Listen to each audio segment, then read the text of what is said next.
글로 기록되기 이전을 뭐라고 부르죠?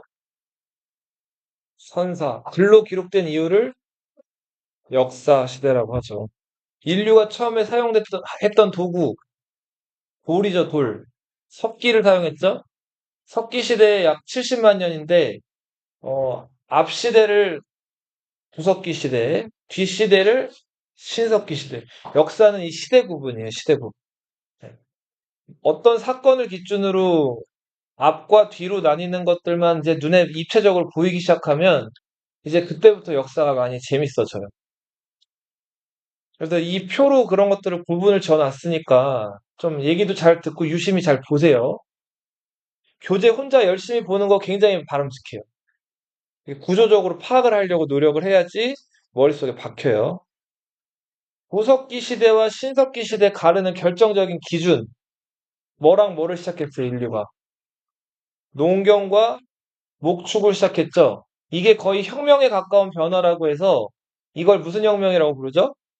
예, 신석기 혁명이라고 부르죠. 신석기 시대에 이제 농사가 시작되면서 한동안은 먹을 게 부족했지만 점점 농사 기술이 업그레이드가 되면서 이제 어, 점점 다 소비하지 않고도 남는 생산물들이 생겼죠. 잉여 생산물이라고 했고, 잉여 생산물을 많이 독식한 그룹을 이제 미 왕이라든지 귀족이라든지 위에 자리 잡게 됐고, 잉여 생산물이 를 많이 가지지 못한 그룹들은 이렇게 아래로 내려가게 됐죠. 자, 이렇게 사람 사이에 급이 생기는 걸 뭐라고 불렀죠? 계급이라고 불렀죠. 자, 계급의 발생과 더불어서 인류는 이제 돌만 사용하던 단계에서 금속을 사용하게 됐죠.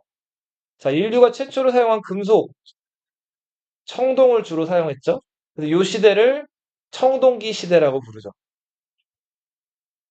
그러다가 이제 중국에서 청동보다 더 단단하고 더 구하기 쉬운 금속, 철을 이제 수입하게 되면서 철기 시대로 인류는 접어들게 된다. 자, 그래서 신석기 시대까지 저번에 쭉 내용을 봤는데 오늘은 청동기 시대부터 볼게요. 청동기 시대 때는 이제 농사 기술이 더 업그레이드 돼가지고 농사 중에 가장 어렵다는 농사를 이제 짓게 돼요, 인류가.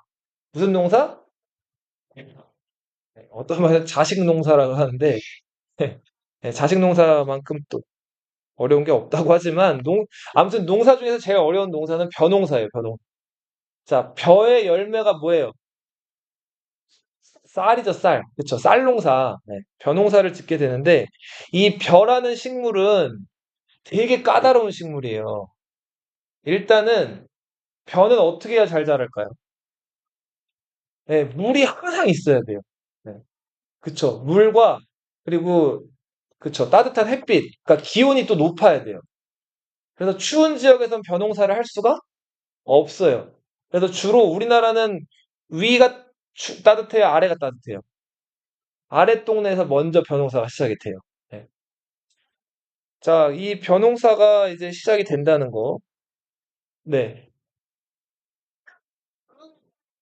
더 변호사가 싶어요. 그렇죠. 훨씬 더 잘 돼. 네.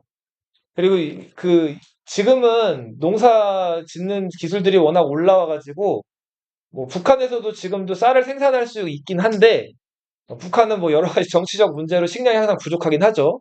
근데 지금 같은 시대에도 저 북쪽 지대에서는 아무리 좋은 비료라든지 뭘 투자해도 농사가 잘 안 돼, 벼농사가. 어. 벼는 그만큼 그 따뜻한 기온과 물을 좋아하는 작물이다. 그리고 하나 알아두실 거는, 자, 벼가 어디서 자라죠? 논에서 자라죠, 논. 요 차이도 알아두세요.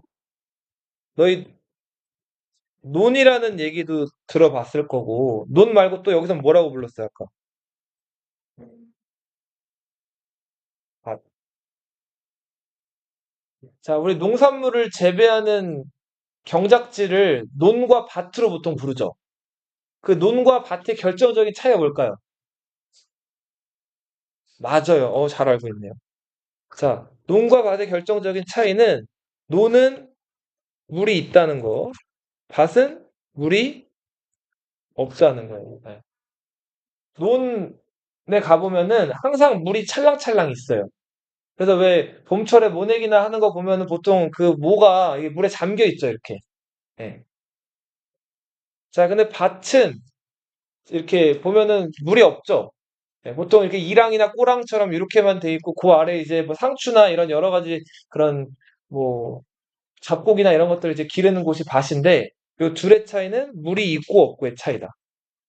이 노는 항상 물을 공급해야 되는 농경지인데 자, 이 물을 공급하려면은 아까 우리 세계사 배운 친구들은 얘기했죠.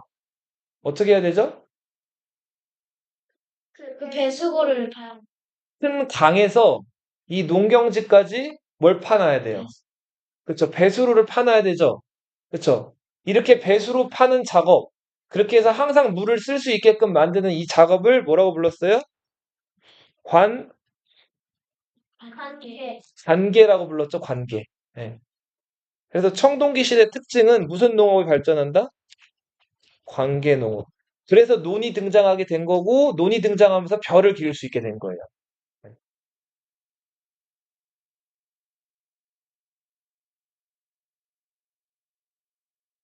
자, 그리고 주거 형태를 좀 볼게요. 주거 형태는 역시 청동기 시대 때도 움집에서 살아요. 근데 좀 변화가 생겨요.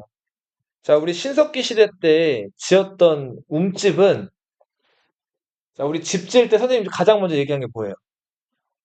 기본소. 기둥 얘기했죠. 일단 집 지을 때는 뭐부터 세워야 된다는 거 했죠? 네, 기둥을 세워야 돼. 텐트 얘기하면서 했었죠. 네. 자, 근데 기둥 세우는 거 만만치 않다 그랬죠? 그냥 땅에다가 기둥 박아 놓으면 기둥이 십중팔구 어떻게 될까요? 이 넘어져요, 이렇게. 쓰러진단 말이에요. 자, 그래서 이 기둥을 세우는 게 보통 일이 아닌데, 인류가 기둥을 처음에 세우려고 노력을 하다가 이게 이렇게 수직으로 세워놓기는 어려우니까 처음에 어떻게 세웠다 그랬어요? 이렇게 어슷하게 세워놨다 그랬죠. 그렇게 해서 이 기둥을 이렇게 돌려놨다 그랬잖아요. 그래서 원뿔 형태의 그 신석기 시대 움집 가보면은 원뿔 형태로 그 집을 만들어 놨다 그랬죠. 그리고 집터가 다 어떻다 그랬어요. 사각형이 아니라 원형이었죠, 원형. 이게 둥그렇게 이걸 기둥을 돌려놓은 거예요.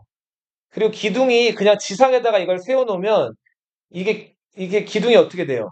이렇게 넘어질 수가 있죠. 그러니까 이게 넘어지지 말라고 이 기둥을 어디다 박아놔야 될 거 아니에요. 그래서 지상이 아니라 조금 파고 들어가서 반지하 정도 되는 곳에다 이걸 이렇게 박아놨다 그랬죠, 기둥을.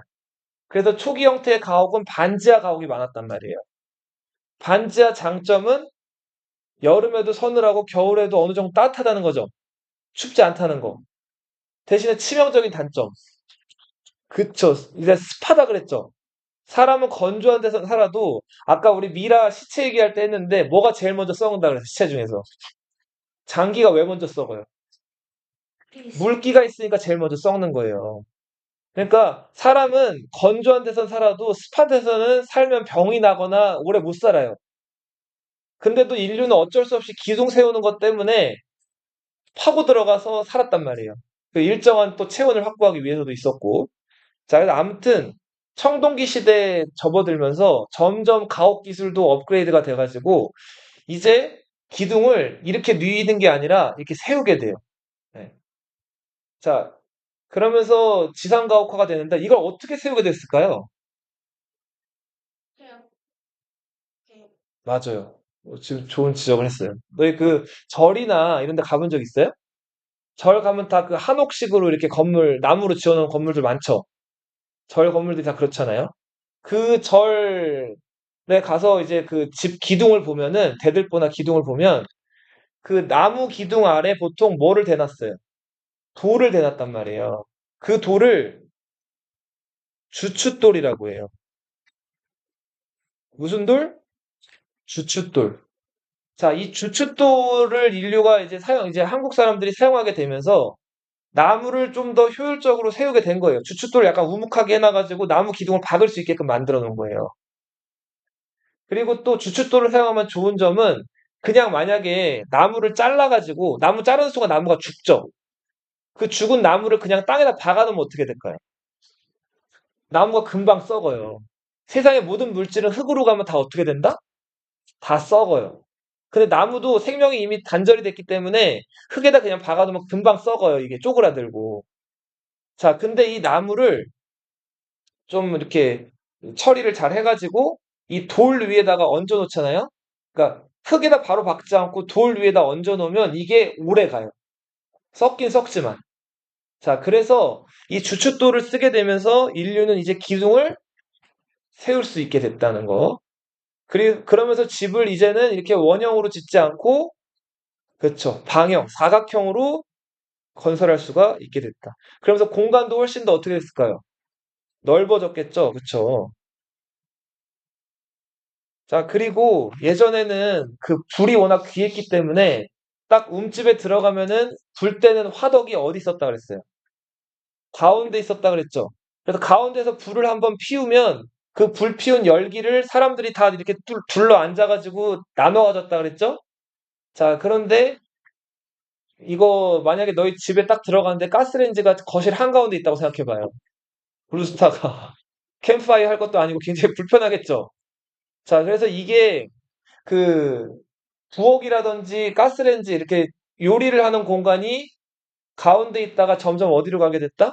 한쪽 구석으로 가게 되거나 분리되게 됐다. 그래서 화덕이 점점 구석으로 간다. 가스레인지 생각하시면 돼요. 그래서 점점 반지하 형태에서 지상가옥화로 전환된다. 자, 청동기 시대 때도 여전히 석기가 많이 사용됐어요. 어, 청동이 굉장히 귀한 금속이었기 때문에 여전히 석기가 많이 사용되는데 간석기, 대표적인 간석기로는 반달 돌칼이 있어요.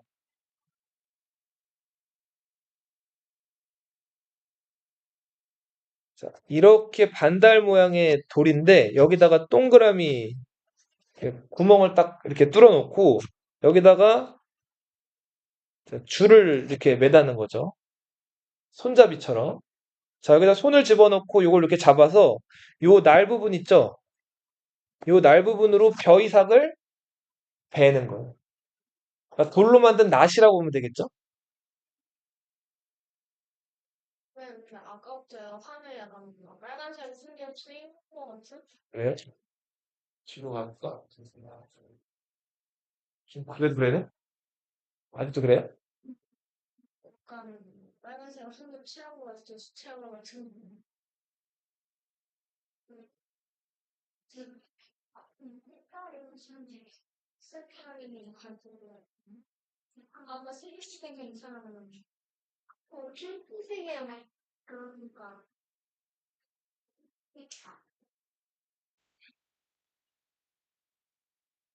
자, 이 시대 요 바퀴날 도끼나 홈자기는 제사용 도구들이라고 보시면 되고 토기로서는 미송리식 토기가 있죠. 미송리식이라고만 쓸게요. 토기가 다 쓰자. 자, 미송리식 토기는 어떻게 생겼냐면 주둥이가 이래요. 그리고 이렇게 돼 있고 옆에 손잡이가 달려 있어요. 미송리는 북한에 있는 한 동네 이름이에요. 미송리에서 발견된 토기라 그래서 미송리식 토기예요. 자, 민무늬 토기는 미는 없다라는 뜻이거든요. 무늬가 없는 토기. 어. 붉은 관토기는 붉은 빛을 띠는 토기다. 그냥 이렇게만 좀 기억해 두시고 이 시기 때 사용됐던 청동기로는 비파형 동검이 있어요. 너희 요거 들어본 적 있죠? 네. 비파는 이렇게 생긴 지금은 잘 쓰지 않는 악기예요, 악기. 고대 악기. 자, 여기다 나무를 이렇게 박아가지고 손잡이로 썼던 비파형 청동검, 그리고 거친 무늬 거울. 이런 것들이 만들어졌다.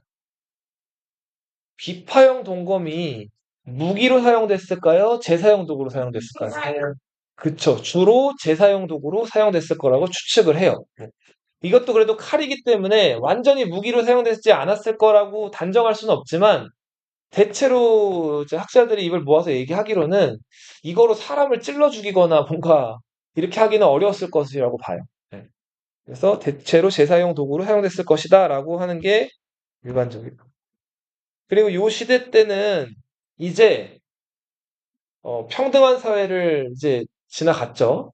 많이 가지고 못 가진 사람 사이에 이제 계급 이런 차이가 발생하면서 불평등한 사회로 넘어갔고, 자, 여러 부족을 이끄는 우두머리가 등장을 해요. 그 우두머리를 군장이라고 불러요.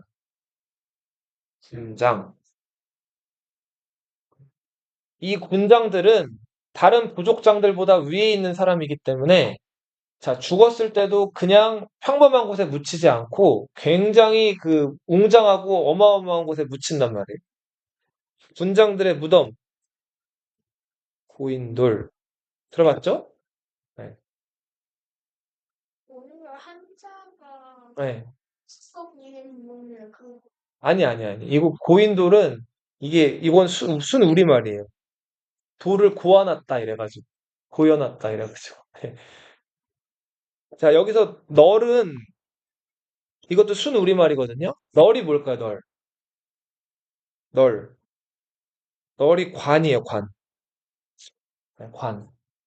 그럼 돌널 무덤 하면은 관을 뭘로 만든 무덤? 석관 무덤임. 네.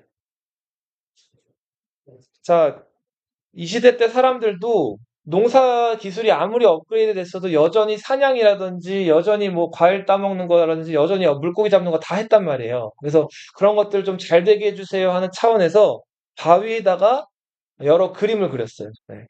뭐 고령 양전동 알터의 바위 그림, 여기는 뭐 세모, 네모 같은 기하 무늬들을 그려놓기도 했고, 이건 아직도 이걸 왜 그렸는지에 대해서 명확하게 밝혀져 있지는 않고, 울주 방구대 바위 그림을 좀 알아두실게요. 여기 고래라든지, 뭐 고래를 사냥하러 나온 사람이라든지, 이런 여러 짐승들을 요 바위 그림에다 그려놨.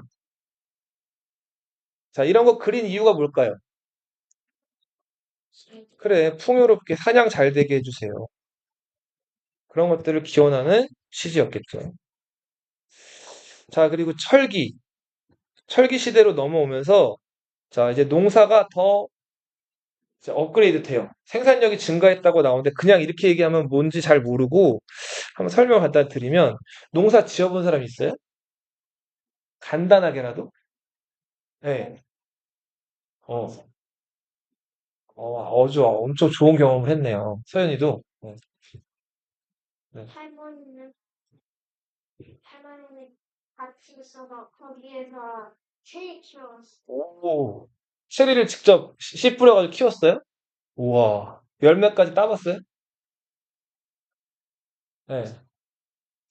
닭이요. 목축을 해봤네요. 네. 병아리 때부터?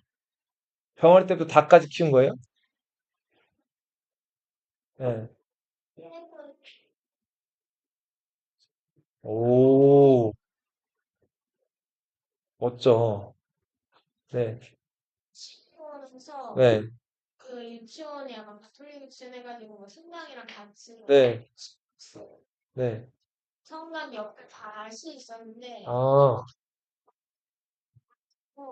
감자를 처음 들어간 감자를 심고 네. 또 반년 있다가 다음 학기에 다시 가가지고 해요. 아, 자, 좋아요. 아주 멋진 경험들 많이 했네. 근데 농사를 지을 때 제일 먼저 뭘 해야 될까요? 정답이에요. 농사 안 지어봤는데 어떻게 알지? 뭘 해야 된다고요?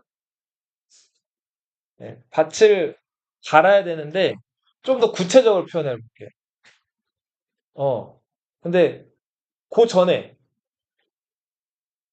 밭을 갈아 어떻게 한다고 하는지 혹시 들어본? 엎은다고 하죠?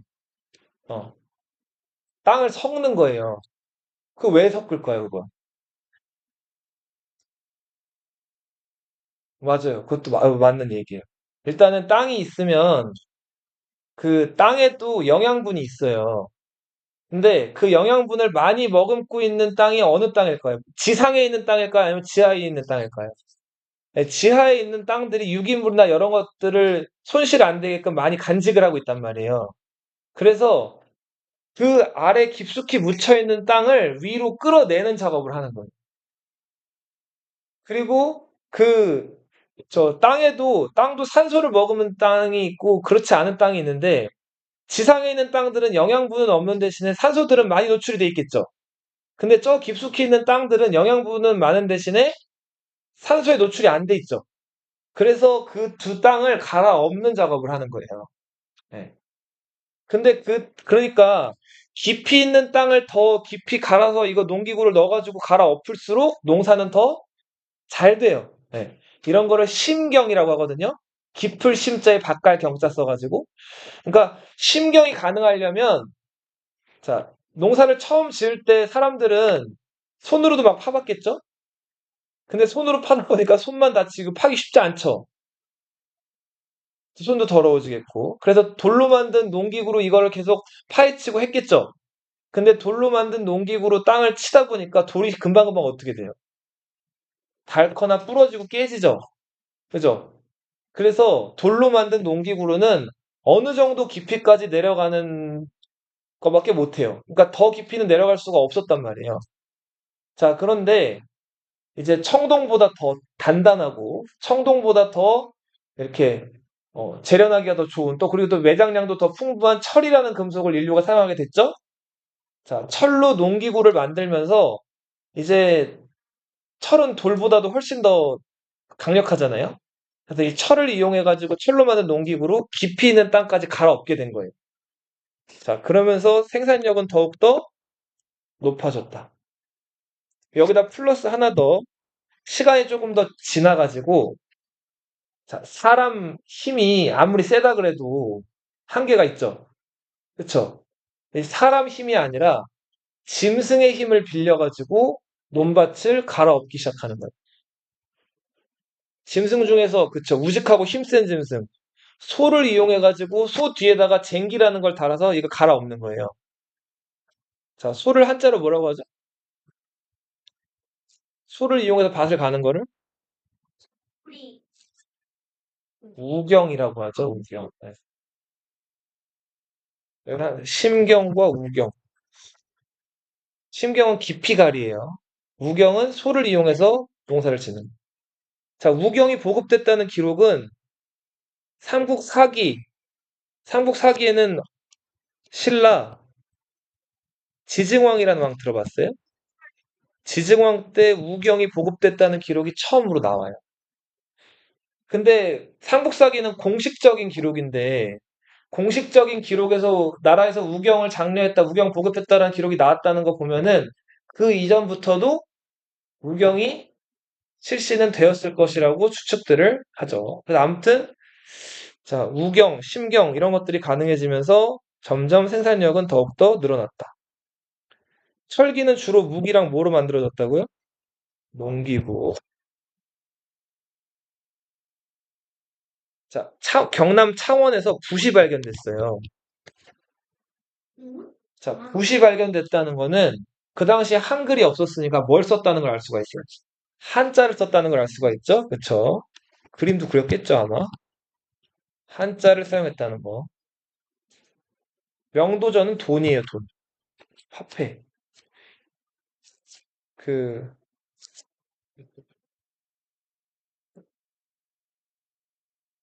칼이 그 당시 때 이렇게 생겼거든요. 네. 이게 이제 칼날이고 한데, 이걸 이제 돌로 만들기도 하고, 금속으로 만들기도 하는데, 여기 손잡이 부분에, 여기 고리에다가 이 돈을 여러 개 꿰갖고 다녔던 돈이 명도전인데, 이 고리 부분에 밝을 명자가 쓰여 있어서, 이 돈은 칼도자고 명도전이에요. 칼 모양으로 생긴 돈이다 해가지고. 자, 그리고 이 시대 때 토기도 만들어지는데, 뭐, 토기는 그냥 이런 토기가 있어. 덧띠. 이게, 너희, 이 위에 또 이 나는 거 뭐라 그래요? 덧니라고 하죠, 덧니. 예. 덧이 뭔가 이렇게 덧붙었다, 이렇게 좀, 이렇게 추가됐다, 이런 의미가 있는데, 그, 띠 위에 띠를 또 두른 토기라고 해서 덧띠 토기가 있고, 검은 색깔 토기에 검은간 토기가 있었다. 요 정도만 알아두시고. 자, 청동기로는 세형 동검이 만들어져요. 자, 여기서 새는 가늘 새자예요. 비파형 동검은 아까 이렇게 좀 이렇게 됐죠. 곡선이었죠. 근데 세형 동검은 이렇게 일자로 뻗어져 있는 청동검. 그리고 비파형 동검은 그 한국뿐만 아니라 중국에서도 발견이 되거든요. 근데 세형 동검은 중국에서 발견이 안 돼요. 오로지 한반도에서만 발견된다. 그래서 역사학자들은 이렇게 얘기해요. 세형 동검의 존재로서 알 수 있는 거는 한반도에서 중국과는 별개의 독자적인 청동기 문화가 발달했다. 그냥 이거 시험 관련돼서 한번 얘기를 하면은 이거 지금 철기 시대인데 청동기 얘기를 하고 있죠. 그죠? 그러니까 이 시험은 어떻게 잘 나오냐면 청동기 시대 청동기를 잘 물어보지 않아요. 너무나 당연하잖아요. 청동기 시대 사용됐던 간석기가 많이 나와요. 자, 반달돌칼. 이거는 신석기 시대 사용된 게 아니라 언제 사용된 거예요? 청동기 시대 사용됐던 간석기 농기구죠? 그쵸? 그리고 철기 시대에 만들어진 청동기로 요 세형동검이 자주 출제가 돼요. 나중에 중학교, 고등학교 내신에서. 알아두세요. 그리고 여기 거푸집 하나 나왔는데 거푸집은 뭐냐면 네, 맞아요. 붕어빵 먹어봤죠? 자, 붕어빵 먹을 때 붕어빵을 어떻게 만들어요? 그쵸, 맞아요. 맞아요, 맞아요. 반죽이랑 뭐 안에 뭐 설탕, 뭐 꿀, 뭐 그 팥 이런 것들 부은 다음에 그거 다 덮죠. 그다음 예, 그다음 굽잖아요. 그래 똑같이 생긴 모양의 붕어빵들이 막 나오죠. 예, 그게 거푸집이에요. 청동 녹인 물을 붓는 그 청동 틀이라고 보시면 돼요.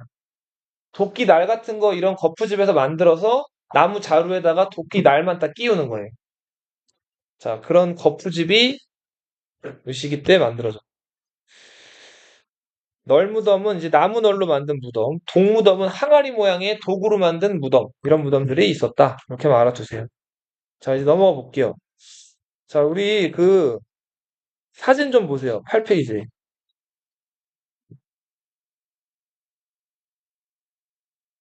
자, 구석기 시대에 우리 사용했던 석기, 뗀석기라고 했죠?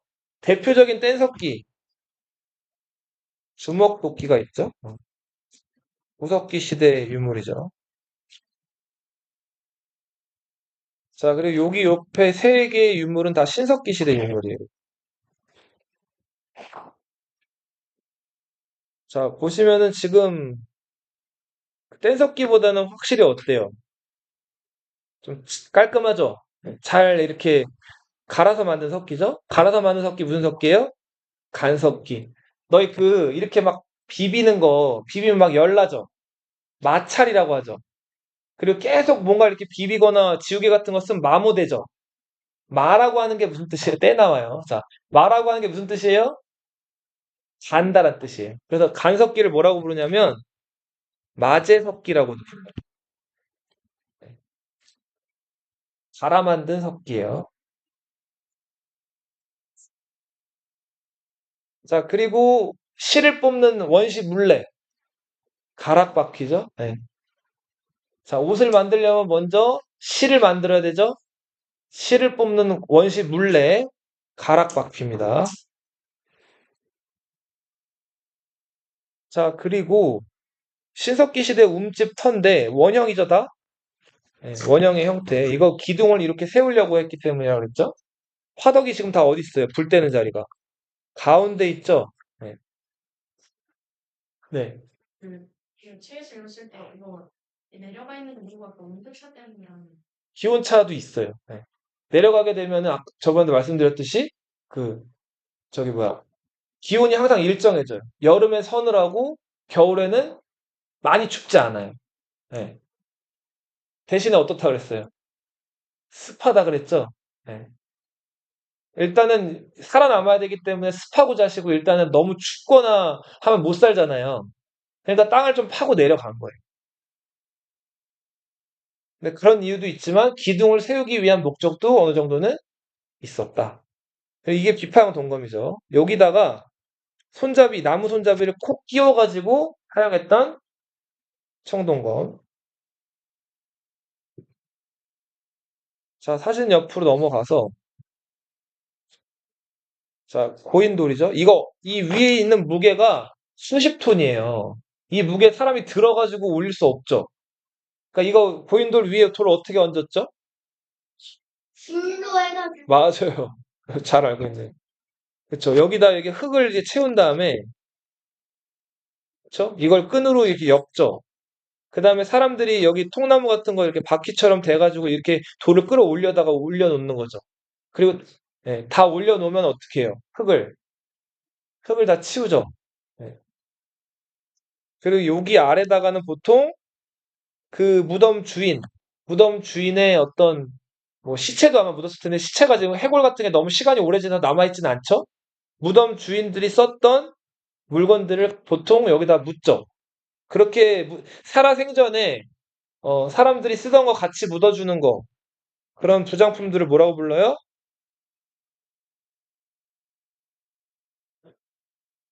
껴묻거리라고 하죠.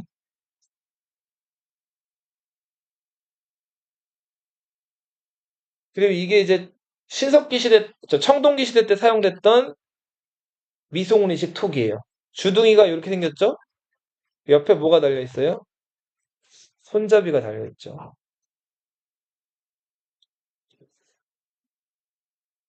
자, 그리고 우리 아까 청동기 시대에 사용됐던 간석기로 벼이삭을 베는 무슨 돌칼? 네, 반달 돌칼 있죠. 청동기 시대 사용됐던 간석기죠. 네? 네, 칼라요. 칼라 잘 안 보여요? 자, 그리고 여기 지금 고래라든지 이런 것들 사냥 잘 되게 해주세요 하는 차원에서 그려놨던 바위 그림, 울주 방구대 바위 그림. 네. 자, 그리고 여기 지금 보면은 세형 동검이죠? 비파형 동검에 비하면 어때요? 날카롭죠. 가늘죠. 가늘 세자라 그랬죠. 이 청동기는 만주 지역에선 발견이 안 돼요. 오로지 한반도에서만 발견되는 청동기입니다. 자, 그리고 아까 봤던 그 중국제 돈. 자, 이게 명도전. 여기 아니면 손잡이 부분에 밝을 명자가 써있죠. 이 밝을 명자가 써있기 때문에 명도전이라고 불리는 칼 모양의 돈이에요. 자, 뒤로 넘어가 볼게요. 아, 저 앞으로. 죄송합니다. 7페이지. 자, 한반도 최초의 국가, 고조선이란 나라죠. 자, 당시에는 고조선이라고 불리진 않았고, 원래 뭐라고 불렸을까요? 예, 그냥 조선이라고 불렸어요. 그런데, 우리 더 14세기 말에 이성계라는 사람에 의해서 조선이 건국되죠. 그래서 앞에 조선과 뒤에 조선을 좀 구분하기 위해서, 먼저 있었던 조선을 옛고자 써가지고 고조선이라고 부르는 거예요. 근데 당시 역사 자료에는 다 그냥 조선이라고 나온다. 네, 고조선은 이제 한참 후를 살고 있는 우리들이 지금 이렇게 부르는 표현인 거예요.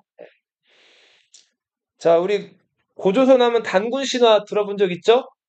네, 모르면 안 되죠. 한국 사람이. 자, 맞아요. 환인의 아들, 누가?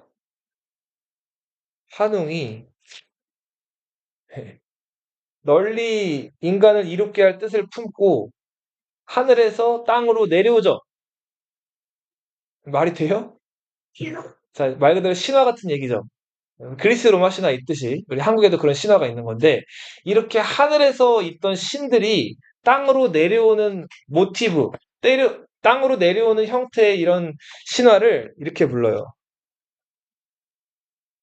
큰 손, 땅에 내려온다. 강림. 네.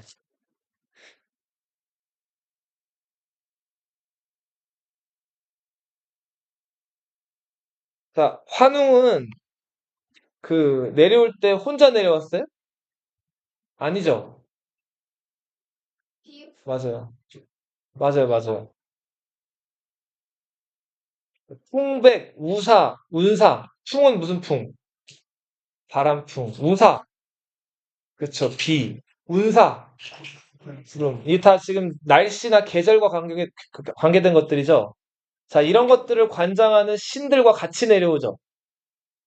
그렇죠. 여기서 우리가 알 수 있는 거는 그렇죠. 농경이 중요했다지만 환웅이라는 그 사람이 환웅이라는 집단이 농사를 좀 잘하는 집단이었던 것 같아요.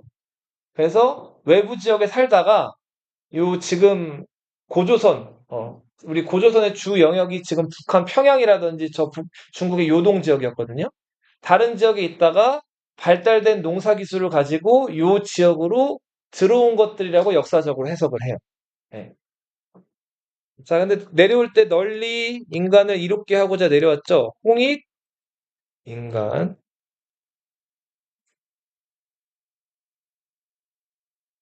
그러면서 자신들은 하늘신 환인의 아들이라고 주장했다고 했죠. 그러니까 선택받은 백성이었다는 거예요. 자, 이런 것들을 무슨 사상이라 그래요? 선민사상. 이렇게 불러요. 선택받은 백성. 자, 환웅이 내려와서 이제 저기 봐. 네. 이 백성들을 다스리려고 보니까 누구랑 누가 찾아왔어요? 예, 곰과 호랑이가 찾아왔죠. 자, 둘이 뭐가 되고 싶어 했어요? 하나, 사람이 되고 싶어 했죠. 자, 그래서 사람이 되는 방법을 환웅이 알려줬죠. 어떻게 하면 사람이 된다 그랬어요? 되게 그쵸. 쉽게. 그쵸. 그 동굴에 들어가서 햇볕을 보지 않고 쑥과 마늘을 먹고 100일 동안 참으면 사람 될 수 있다 그랬죠. 예.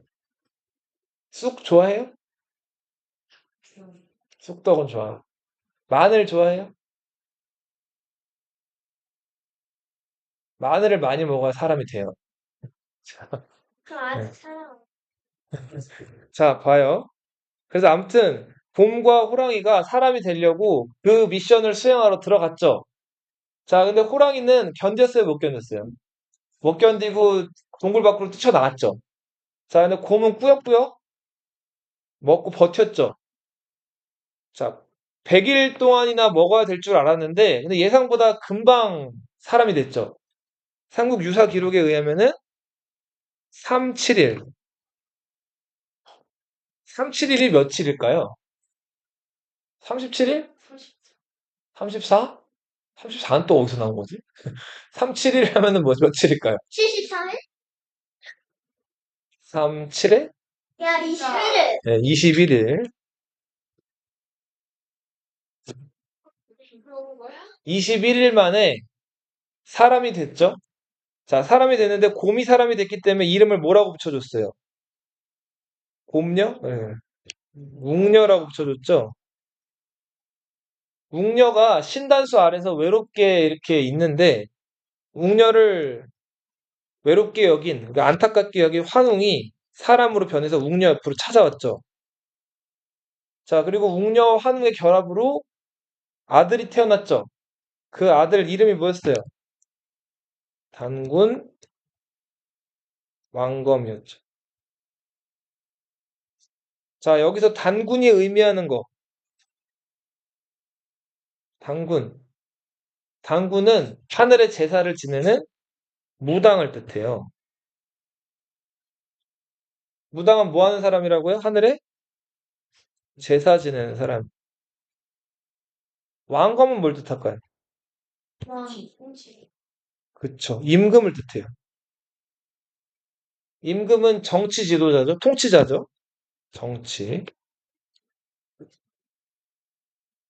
자, 최고 지배자가 단군이면서 한편으로는 또 모이기도 한 거예요? 왕검이기도 한 거죠. 여기서 알 수 있는 거, 최고 지배자가 제사랑 정치를 모두 담당했다는 거예요. 이걸 좀 어려운 말로 네 글자로 재정일치라고 불러요. 네. 고조선은 어떤 나라였다? 재정일치의 나라였다. 중국 역사를 간단하게 좀 써볼게요.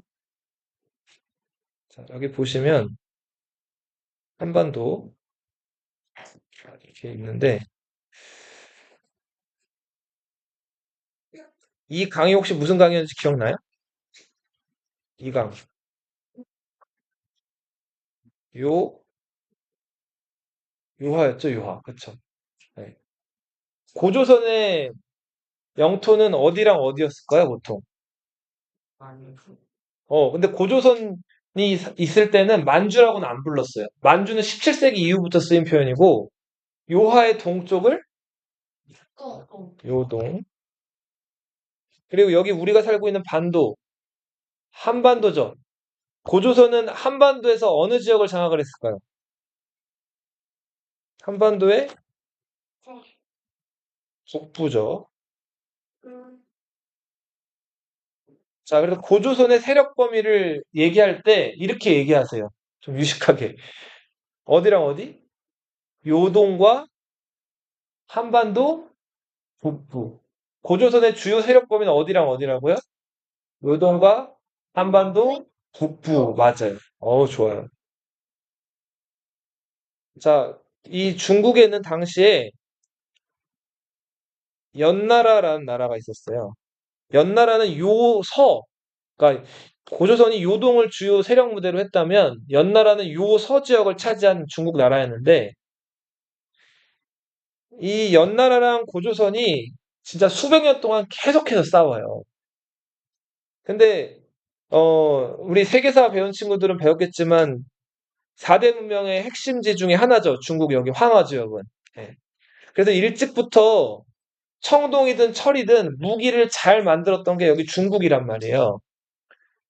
그리고 무기 같은 것들 만들어 놓고 안 쓰면은 그 무기 발전을 안 하죠. 근데 무기 같은 거 만들어서 이렇게도 찔러보고 저렇게도 찔러보고 사람 계속 죽여보다 보면은 어떻게 하면 더 살상력이 높아질까 사람들이 연구를 하겠죠. 중국에서는 춘추 전국시대라는 아주 오랫동안의 혼란한 시기가 있었는데 그 과정에서 무기를 지지고 볶고 찌르고 베고 막 하는 것 과정에서 이 무기 제조 기술이 중국에서는 굉장히 많이 발달한단 말이에요. 그런 연나라랑 고조선이랑 전쟁을 벌이는데 고조선이 상대가 됐을까요? 상대가 안 돼요. 그래서 연나라한테 고조선이 많이 져요. 많이 지고 심지어는 요동 옆에 땅 2,000리를 뺏겼다는 기록도 나온단 말이에요. 자, 그래서 아무튼 고조선은 연나라한테 엄청 두드려 맞아요. 근데 사람은 치고받으면서 성장을 하는 거죠. 자, 두드려 맞던 고조선이 두드려 맞으면서도 계속 두드려 맞기만 한 게 아니라 연나라가 어떻게 하면 우리를 이렇게 두드려 팰 수가 있을까라는 생각을 하고 연나라 무기나 이런 것들을 좀 받아들인단 말이에요. 자, 기원전 5세기경부터 중국에서 철기를 수입해 와가지고 고조선이 조금 조금씩 강해져요. 중국에서는 왕이 죽으면은 왕의 뒤를 그 아들이 잇고 아들이 죽으면 또 그 아들이 잇는 세습이 일어나고 있었는데 고조선은 당시에 그런 게 일반적이 아니었어요. 왕이 죽으면 왕의 뒤를 아들이 잇는 게 아니라 왕의 동생이 있거나 지금 서윤이가 얘기한 것처럼 왕자리를 다른 귀족이 차지하거나 그런 경우들도 있었단 말이에요. 자, 그래서 그런 상황이었는데 중국은 보니까 왕의 자리를 왕이 죽으면 아들이 그걸 잇고 아들이 또 그 아들한테 물려주고 이런 것들이 이루어졌단 말이에요. 자, 이런 걸 왕이 뭐라고 부른다? 세습. 자, 이런 것들을 중국으로부터 배워오면서 아무튼 여러 가지 중국에서 많은 것들을 배워오면서 고조선이 점점 성장을 해요. 이거 이렇게 생각을 하시면 돼요. 지금 세계에서 제일 잘 사는 나라 미국이죠. 이 당시 때는 중국이라고 보시면 돼요. 어. 그러니까 우리나라도 지금 많은 것들을 미국 보고 뭐 따라하고 배우고 하면서 많이 성장을 한 거죠. 그죠? 그러니까 살아남으려면 약한 나라들은 센 나라 것들을 어떻게 해야 돼요? 따라하고 베끼고 해야 돼요. 그러지 않으면은 살아남기 어렵단 말이에요. 근데 고조선은 이 당시에 중국 연나라 것들을 흡수하면서 점점 강한 나라로 성장을 하기 시작을 했다. 자, 그러던 고조선 준왕이라는 왕이 다스리고 있었어요. 준왕. 자, 고조선의 세력 범위를 알려주는 유물은 이 요동이랑 한반도 북부에서 발견되는 비파형 동검, 그리고 지배자의 무덤으로 추정되는 고인돌. 자, 중국이 이렇게 지지고 볶고 있었는데 연나라, 뭐 제나라, 초나라, 뭐 한나라, 위나라, 조나라 막 이렇게 지지고 볶고 있었는데 이거를 중국의 진나라가 다 멸망시키고 통일해요. 앞으로 진시황제 들어봤어요? 네, 진시황제 그 시황제가 다스렸던 나라가 진나라예요. 네. 앞으로 한국사에서 계속 등장할 건데 한국사는 중국이 하나로 통일되거나 뭉쳐지면 항상 위기예요. 근데 중국이 분열되거나 혼란에 있으면 한국 입장에서는 항상 좋아요. 기회예요. 그 왜 그럴까요? 뭉치면 세지고 살죠. 흩어지면 약해지고 죽잖아요. 근데 중국이 뭉치고 강해지면은 한국에 이거저거 간섭을 하고 한국을 막 쳐들어온단 말이에요. 자, 근데 한동안 분열돼 있다가 진나라가 중국을 통일했단 말이에요. 고조선 입장에서는 이제 위기가 좀 찾아온 거죠. 예. 근데 다행히 진나라가 정치를 잘 못해가지고 진시황제가 죽고 나서 진나라가 금방 망한단 말이에요. 자, 진나라가 망하고 그 뒤를 한나라가 이어요. 중국 사람 쓰는 글자 뭐예요? 한자죠. 예. 중국에 가장 많이 살고 있는 민족이 한족이란 말이에요. 자, 그 한나라예요. 자, 아무튼 진나라에서 한나라로 바뀌는 시기. 자, 이걸 역사에서는 뭐라고 부르냐면 진한 교책이라고 불러. 따라 읽어보세요. 무슨 교책이? 진한 교체기는 평화롭고 안정적인 시기였을까요? 아니면 굉장히 어지럽고 혼란한 시기였을까요? 그쵸. 나라에서 나라가 바뀌는 시기예요. 어지럽고 혼란한 시기였단 말이에요. 이 어지럽고 혼란한 시기에 옛 연나라에 살던 위만이란 사람이 요하를 건너서 고조선으로 넘어와요. 자, 넘어올 때 혼자 넘어온 게 아니라 자기 따르는 사람들 한 500에서 1000여 명을 같이 데리고 온단 말이에요. 근데 이 사람들은 중국에서 일찍부터 발달해왔던 철기 제조 기술이나 이런 것들을 가지고 들어와요. 당시 고조선의 왕은 준왕이었어요. 위만이 준왕을 찾아가서 이렇게 얘기해요. 내가 고조선의 국경을 수비할 테니까 나한테 국경을 맡겨달라고요. 자, 어설픈 준왕이 위만을 믿었죠. 그래서 위만한테 국경 수비를 맡겼는데 위만이 어떻게 해버렸죠? 반란을 일으켰죠. 그렇게 해서 고조선의 왕이었던 준왕을 한반도 남쪽으로 몰아내버리고 자기가 고조선의 왕이 됐단 말이에요. 보통 왕을 몰아내고 자기가 왕이 되면 나라 이름을 보통 어떻게 해요? 바꾸죠. 근데 위만은 나라 이름을 바꿨을까 안 바꿨을까? 안 바꿨어요. 자, 그래서 위만이 왕이 되고부터의 고조선을 네, 그냥 고조선이라고 보통 안 부르고 위만조선이라고 부른다. 자, 근데 이 위만이 와서 고조선의 왕이 된 게 한국사에서는 굉장히 중요한 사건이에요. 이거를 한국 역사 교과에서는 어떻게 설명을 하냐면 위만이 아까 들어올 때 혼자 들어왔다 그랬어요? 여러 사람들이랑 같이 들어왔다 그랬죠? 그 사람들이 뭐를 가지고 들어왔다 그랬죠? 그쵸. 철을 잘 만드는 기술을 갖고 들어왔다 그랬죠? 이때부터 고조선에서 그 위만이 데리고 온 사람들을 통해서 강력한 무기랑 농기구가 대량으로 만들어지기 시작한단 말이에요. 이걸 한국 역사에서는 뭐라고 설명하냐면 철기 문화의 본격적 수용이라고 불러요.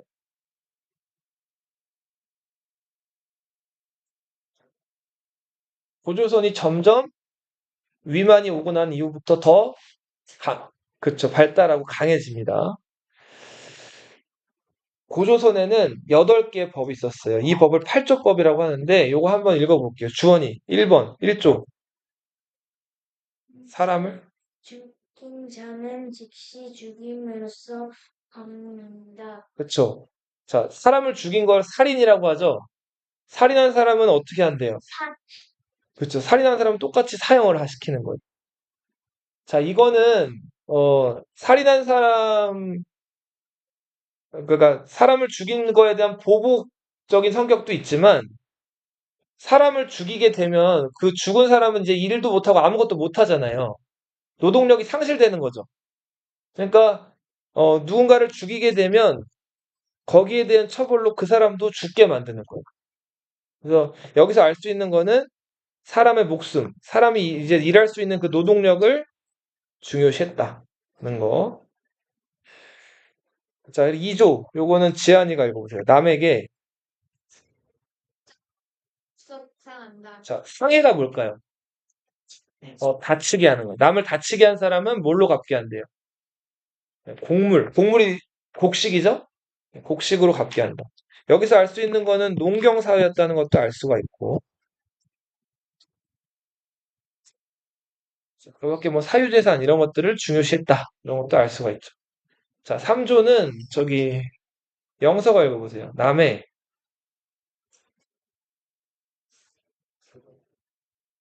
숙제하여 항상 작품을 생각하는 내용.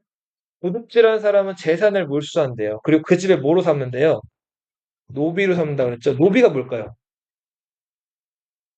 타인, 맞아요. 예. 지금 대한민국에는 어, 다 평등한 사회죠. 그래서 뭐 신분 이런 게 없죠. 근데 옛날 옛적에는 한반도에 신분이라는 게 있었어요. 자, 누구는 처음부터 금수저를 물고 태어나고 누구는 이제 흙수저를 물고 태어나는 거예요. 자, 근데 이제 흙수저로 물고 태어난 사람, 그런 사람들을 노비라고 불렀는데 이 노비는 이 합성어예요. 노 플러스 비예요. 노는 뭘까요?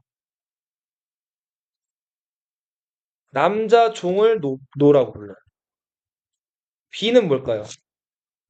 여자 종을 비라고 불러요. 이 노비는 사람인데 사람 대접을 못 받아요. 물건 취급을 받는 거예요. 그래서 물건들은 사고 팔 수가 있죠. 이 노비는 사람인데도 물건처럼 사고 팔고 거래가 됐어요. 어. 자, 신분의 제일 말단에 있었던 노비, 남자 종과 여자 종을 가리킵니다. 자, 이 죄를 용서받으려면 한 사람당 돈을 50만 전을 내야 됩니다. 여기서 알 수 있는 거는 고조선은 화폐를 또 돈을 사용하기도 했다는 거. 50만 전이 지금 어느 가치인지 정확하게 밝혀져 있지는 않은데, 자, 아무튼 고조선은 신분제 사회였으면서 돈을 사용하기도 했다. 야구나 축구나 농구나 배구나 이런 것들 TV에서 방송해주죠. 그죠? 그 방송하는 거 재밌으라고 저기 캐스터나 해설들이 그 경기를 설명해주죠. 그리고 시청자들한테 이렇게 알려주잖아요. 그거를 뭐라고 하죠? 중계라고 하죠. 자, 캐스터나 해설이 농구나 야구를 직접 하는 게 아니죠. 그 내용을 보고 시청자들한테 설명을 해서 전달해 주는 거잖아요. 이걸 뭐라고 한다고요? 중계라고 한다고요. 자, 당시 고조선이 있었고 중국에는 한나라가 있었죠.